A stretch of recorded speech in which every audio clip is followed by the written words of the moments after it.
శ్రీ మణిద్వీపపీఠ వీక్షకులకు శ్రోతలకు శ్రీ కనకదుర్గాదేవి ఆశీర్వాదాలు. ఈరోజు మనము గణపతి గురించి చర్చించుకుందాం. మనిషికి యొక్క ఆటంకాలకు, వారి యొక్క కార్యనిర్వహణలో ఎన్నో ఆటంకాలు ఉంటాయి, జీవితంలో ఎన్నో ఆటంకాలు ఉంటాయి.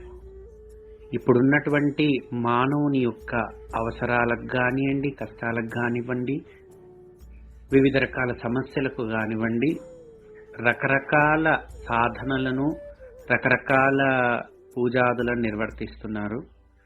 అందులో కొన్ని ఖర్చుతో కూడుకున్నటువంటివి, కొన్ని ఖర్చు లేనటువంటివి.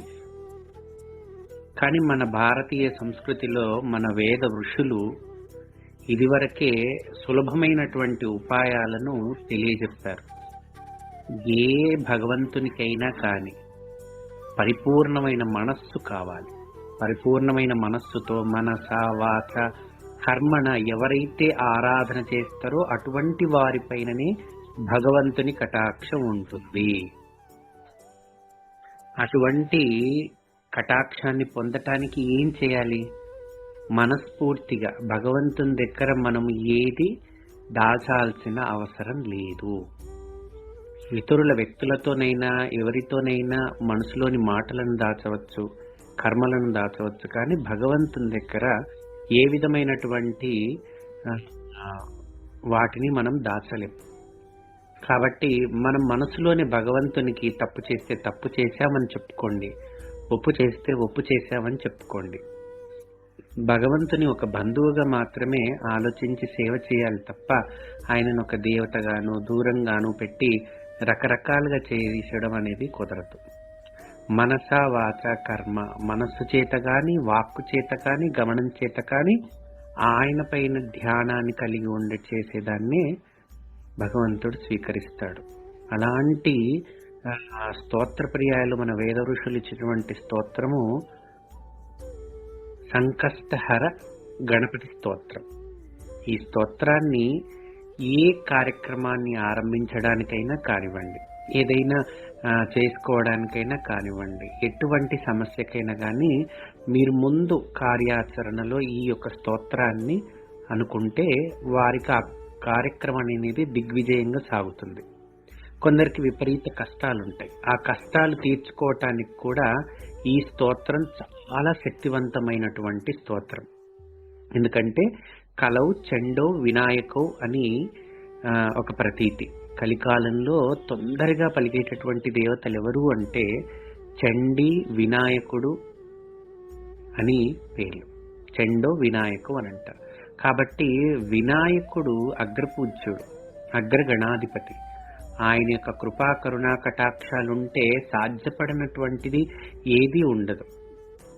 కాబట్టి ఆయనను అనుసరించే వారిని కానీ, ఆ స్వామిని పూజించేటటువంటి వారికి కానీ ఎటువంటి లోటుపాట్లు ఉండవు. సంకష్టహర గణపతి స్తోత్రము మామూలుగా ఏ పుస్తకంలో అయినా దొరుకుతుంది. దాన్ని నియమంగా పెట్టుకోండి. విపరీత కష్టాలున్న వాళ్ళు రోజుకు 11 మార్లు కానివ్వండి, 21 మార్లు కానివ్వండి, ఒక 51 మార్లు కానీ వారి శక్తి అనుసారం వారు చేసుకోవచ్చు. దీనికి భక్తి ఒక్కటే ప్రధానము. నియమాలు అనేటువంటిది భక్తి ఒకటే నియమము. భక్తి లేకుండా ఎన్ని నియమాలు మనం పాటించినప్పటికీ కూడా ఆ భగవంతుని యొక్క కృప కరుణా కటాక్షం లభించదు. జటిలమైన సమస్యలు కానివ్వండి, ఏ వివాదమైనా కానివ్వండి, వివాహ సమస్య కానివ్వండి, లేకపోతే ఉద్యోగ సమస్య కానివ్వండి, అధికారిక సమస్య కానివ్వండి, కోర్టుపర సమస్యలు కానివ్వండి, న్యాయపర సమస్యలు కానివ్వండి, భగవంతుని యొక్క కృప ఉంటే అన్నీ ఉన్నట్లే. కాబట్టి ఆ భగవంతుని కృపకి ఏం చేయాలి? మీరు చేయాల్సినటువంటి స్తోత్ర జపం మీరు చేయాలి. మీరు ఎలా ఖాళీగా కూర్చునే ఆ సమయంలో ఆ యొక్క స్తోత్రాన్ని వినండి. వినడం వల్ల కూడా ఆ ఫలితం దక్కుతుంది. చదవండి, చదవటం వల్ల కూడా ఆ ఫలితం దక్కుతుంది. ఒక 21 మార్లు కానీ 11 మార్లు అలా చేస్తూ పోండి. గణపతి తప్పకుండా మిమ్మల్ని అనుగ్రహిస్తారు. దీనికి కావాల్సిందంతా భక్తి విశ్వాసాలు. ముందు కావాల్సింది విశ్వాసము. ఏదైనా నమ్మితేనే జరుగుతుంది, నమ్మకుండా ఏదీ జరగదు. ఎవరో ఏదో చెప్పారని చేయటం కాదు, మీ మనస్సుకు మీరు తెలియజెప్పుకోండి.